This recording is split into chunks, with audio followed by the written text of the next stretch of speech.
So I'm from Wrocław, as Anna said already. I studied computer science first. When I was at the university, I started my own company where I got a master's degree in economics. And after some time, I decided to join Toptal. I'm a father of 2 cats. This is Malina, this is Iskra. What I do else, I'm a racing driver. About my path in Toptal, so as I said, I joined as an engineer 2017. Then I was promoted to team lead 2 years ago. And I think 4 months ago, I became an engineering manager. Toptal is, say, talent network, freelancers network. So we have developers, designers, finance experts, product managers, project managers, and we match them with companies. That's what we do. As that core team, we are fully remote from the beginning. So Toptal had their 10 years anniversary this year. And we have about 600 core team members so far.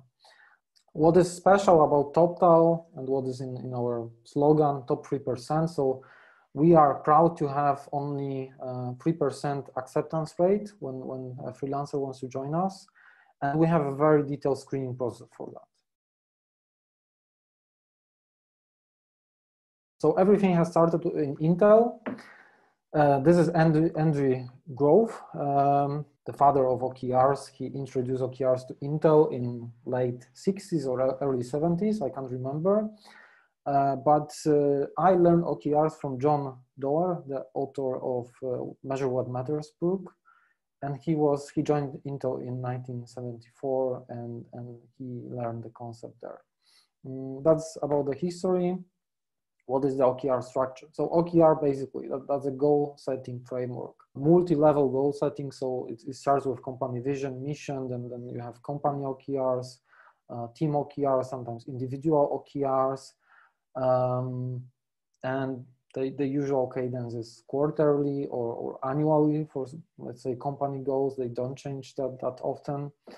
And the structure of a goal itself. So it starts with objectives. So what we want to do, an ambitious goal, something what can motivate people usually. It's abstract, qualitative nature.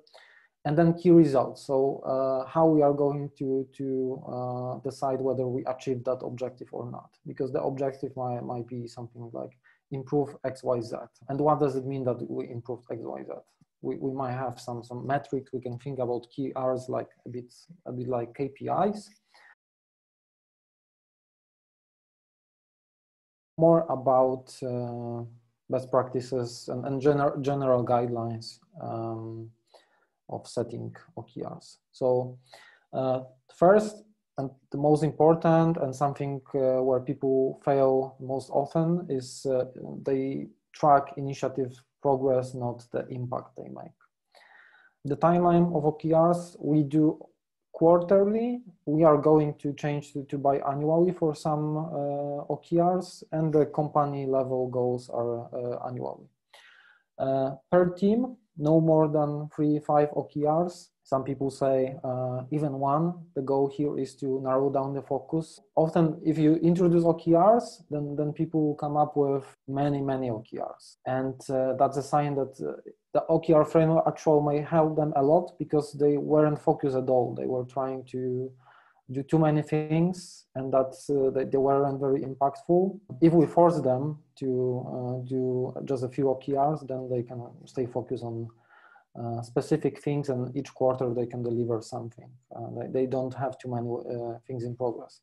But what sometimes happens when I ask people, okay, just keep 3 OKRs, then they ask 5-7 key results. So they are pushing key results which don't belong to the specific objective, because they were asked to run too many initiatives. So they want to satisfy stakeholders, satisfy managers, and they put too many key results just to have everything in one place, and it's not necessary. So no more than 3-5 key results per one objective. In the examples from I presented previously, we had only 3. And what is super important, and that was a game changer in Toptal, everyone can see every OKR. So we have 30-something teams, and before that, you had no idea what specific team is doing. Now you can spend 10 seconds and you know everything in a high level of detail, but still it gives you some idea. Not every team, not every, maybe company, yes, but not every team can benefit from setting OKRs. So sometimes, or not every time a team can benefit from setting OKRs. So sometimes we have a team that is asked to, I don't know, redesign our internal application because just, you know, it gets old and it would be nice to have it new. Or I don't know, there is a goal to redesign the logo, and you just have to do it. There is no specific goal, key results you can measure, and people end up with setting again key results, which are just I don't know, deliver the logo in 2 weeks, blah blah blah. And what is the difference with setting OKRs like that and not having them at all? There is no difference. There is no point in setting a key result like that. You just have to do it. So don't force yourself to have OKRs if you don't see a point.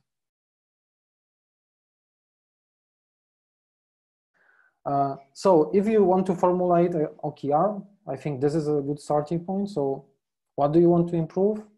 Just call it and then call it an objective, and find a metric for adoption of that improvement. So for example, I don't know, we are introducing a new feature that should increase sales. So how many users are using this feature?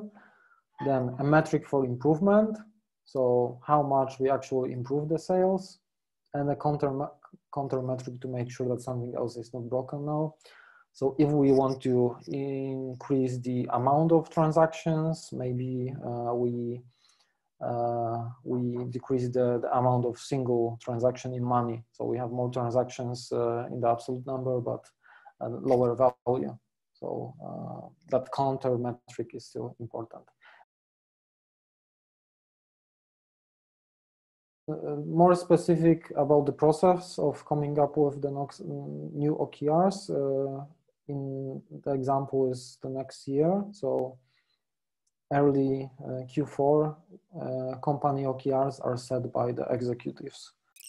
Then it's also my responsibility for engineering OKRs as a function to come up with them. And we do it after we know what are the company OKRs. Team OKRs, super relevant. I would say that the most important component of this.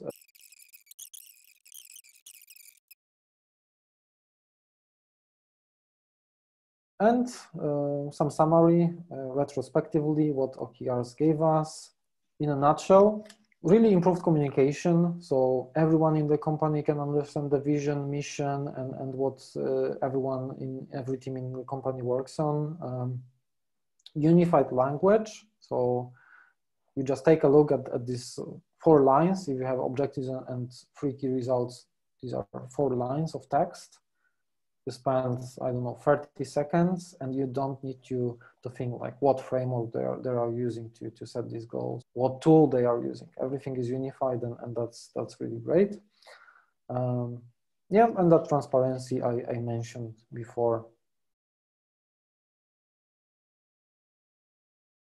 I shared some tips, some experience, but the truth is that it doesn't matter what tool, what framework you're going to use.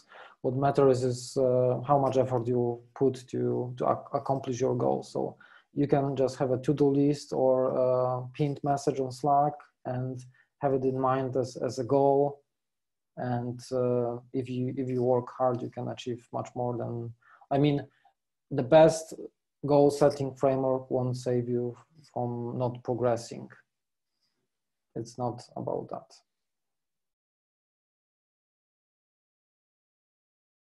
Thank you, Piotr. Have a nice evening. Thank you guys for being active today.